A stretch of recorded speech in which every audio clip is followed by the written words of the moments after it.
Holy shit.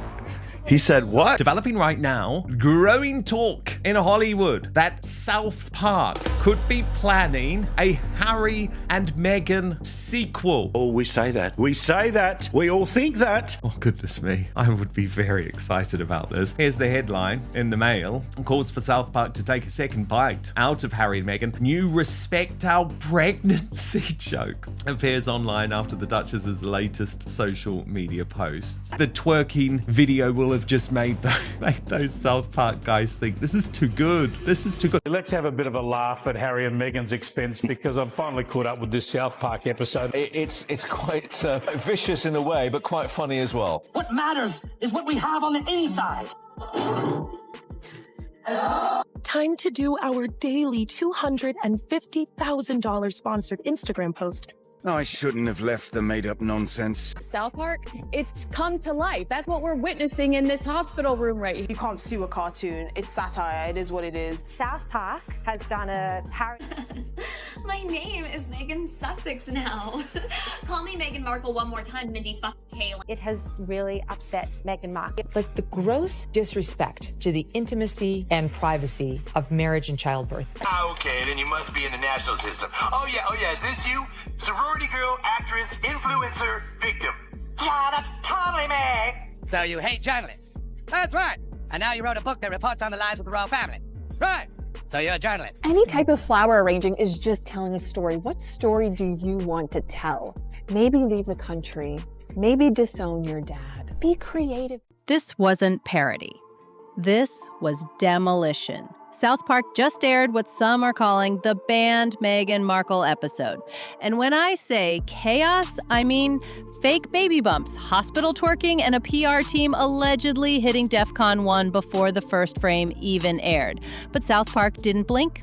They dropped it anyway. And now, Meghan's brand, whatever was left of it, is somewhere between a meme and a meltdown. Because this wasn't just cartoon satire. It was a full-blown cultural takedown. And the punchline? She handed it to them herself. Even before the episode aired, Meghan's team reportedly tried to shut it down. Legal threats, executive calls, crisis PR firms pulled out of retirement. It was full-blown lockdown mode, like Buckingham Palace had declared a cartoon emergency. Tomorrow night, a big swathe of the world media will be showing you the highlights of a brand new episode of South Park, which goes to air middle of the day tomorrow in the US. I want to discuss South Park, and it's the episode everyone's talking about. It went to air overnight in the US. It was an absolute roasting. Especially the category of satire protects them, and they're public figures, so the threshold is very, very high to have any sort of libel case succeed. It would be the best court case in the world, and then South Park could do another episode based on the court case. When was the last time you twerked, Alex? I don't think I've ever twerked in my life. You must have. That's fine. I'll go it alone. Just like Meghan Markle and Prince Harry. Trying to make ourselves into a brand just turned us into products. We don't need to be a brand, do we? The South Park creators, Trey Parker and Matt Stone, didn't flinch. They've been sued, banned, dragged through hell before, and they always come back swinging. The episode dropped anyway, and within minutes, TikTok lit up with reenactments. Twitter descended into chaos. YouTube flooded with reaction videos. One tweet nailed it. South Park did, in 20 minutes, what British tabloids can do in 5 years. But what triggered this cultural firestorm? It wasn't a leak. It wasn't a headline. It was a video Meghan filmed and proudly uploaded herself. I don't know if you've seen, there's been a lot of memes out there already. Can you imagine what South Park is going to do with that? It's going to be hilarious. I cannot wait. Well, I just think some people might say that your Instagram-loving wife actually doesn't want her privacy. How dare you, sir? My Instagram-loving wife has always wanted her privacy. Meghan and Harry, I think at one time they tried to prevent it, like with threatening with a lawsuit or something, but it's going to be brutal. All the things that have happened since this privacy tour is going to, there's so much content now for them. Ooh, what's this? Meghan Markle just posted a photo. Running lines with my love. # working actor. Ugh, she's not even on a set. That's it. I'm muting her. I am so looking forward to seeing something because I think it's going to be much bigger and better than what was already put out there with South Park. The episode opens with Meghan. Animated, exaggerated, and yet somehow disturbingly accurate, pitching a pregnancy documentary at South Park Elementary. She's radiant, loud, glowing, like she's at a Met Gala, not a birth clinic. Harry trails behind her like a lost intern. Then enters Cartman wearing a Darth Vader helmet, holding a coffee machine, shouting, "I'm the director now." Within minutes, there are fireworks going off in hospital hallways. The episode spirals into chaos, over-edited monologues, staged meltdowns, forced heartwarming moments. It's so funny, too, that you keep calling me Megan. You know, it's Megan now. I feel like the focus is starting to shift off of me. Maybe in editing you'll fix it. People were saying meh. It's not meh. It's pronounced me. The H is silent. Every single influencer trope Megan's been accused of, all crammed into 22 minutes of animated madness. And then came the moment no one saw coming. There she is, cartoon Megan, strutting through a fake hospital set, twerking mid-scene while camera crews chase her down the hallway. She's glowing, confident, certain this moment will go viral. And then it happens. The giant pillow she's wearing as a pregnancy bump, it slips, hits the floor, lands with a thud that echoes louder than any joke in the episode. And suddenly, it doesn't feel like satire anymore. Because people didn't ask, is that supposed to be real? They asked, wait, is it? That moment, the bump reveal, became instant meme fuel. Replayed, reenacted, immortalized. And just when the internet thought it couldn't get worse, Harry entered the room. See, I didn't know who H was. At the time, I just loved his Insta feed.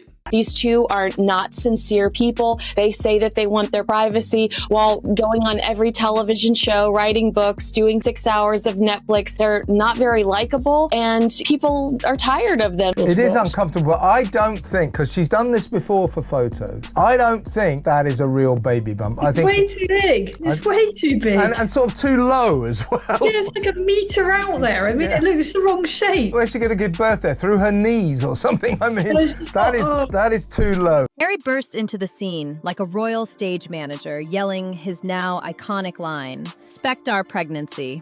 It's meant to be serious, but it's instantly hilarious. TikTok lip syncs exploded.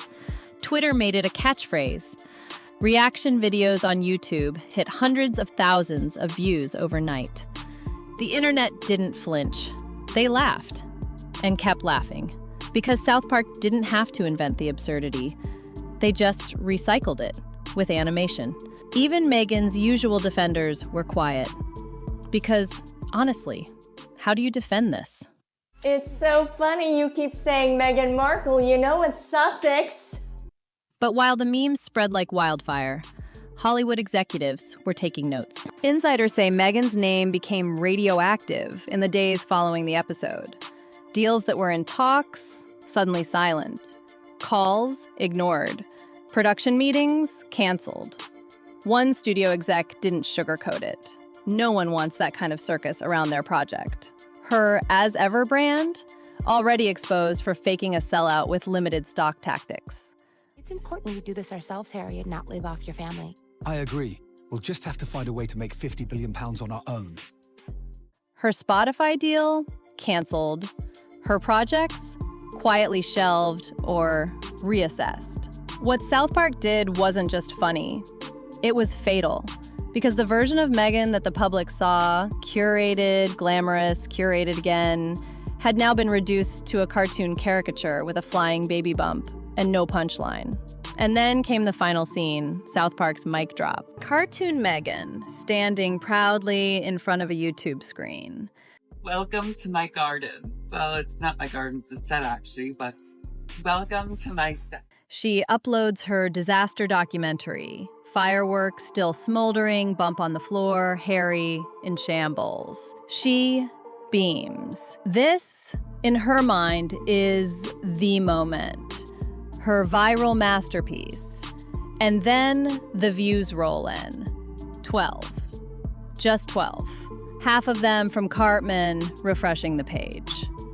The silence that follows? Brutal. Because in real life, her content has been flopping. Is this a wrinkle I see in my blouse? Who the f ironed this? I told you to iron this shirt 10 times. It looks like you only ironed it 9. Spotify ghosted her, Netflix backed off.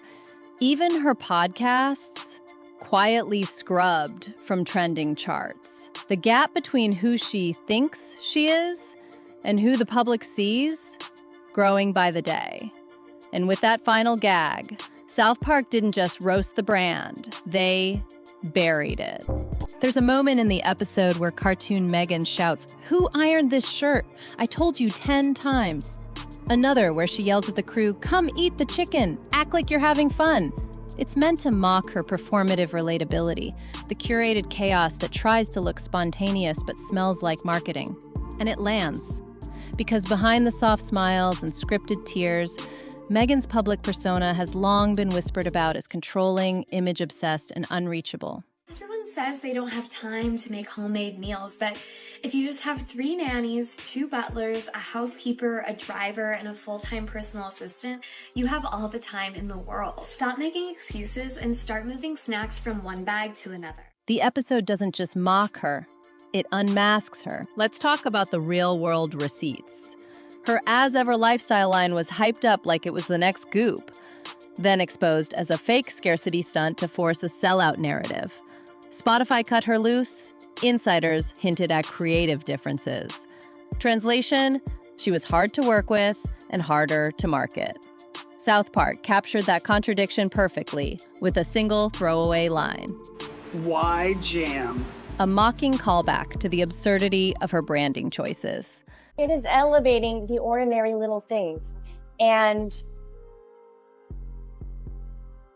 who got the Kroger peanut butter? It's not even organic. She wants to be taken seriously as a thought leader, activist, creator, but she's pitching fruit preserves and dancing through delivery rooms.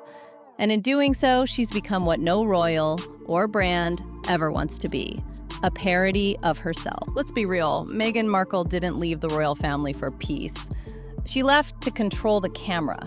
She went from palace walls to production crews, from tiaras to title cards. But when South Park took the lens and turned it back on her, raw, exaggerated, and painfully accurate, she had nothing to say. Because this wasn't about race. It wasn't about class. It wasn't even about royalty. It was about behavior. To the world, it's just, what has she been doing? Does she work? As opposed to, oh my gosh, I work so hard. 2 people who claim to hate the spotlight while signing million-dollar deals to film themselves crying into it. And now, the final irony. Meghan's not trending for activism. She's trending for animation. They didn't lose the crown, they traded it for sponsorship deals, camera crews, and curated chaos. And when South Park held up a mirror, what stared back wasn't royalty. It was content creators in royal cosplay, begging for validation and demanding privacy in the same breath. Meghan thought she was telling her story. Instead, she became the punchline in someone else's. And that bump hitting the floor, that wasn't just a gag. It was the sound of a brand unraveling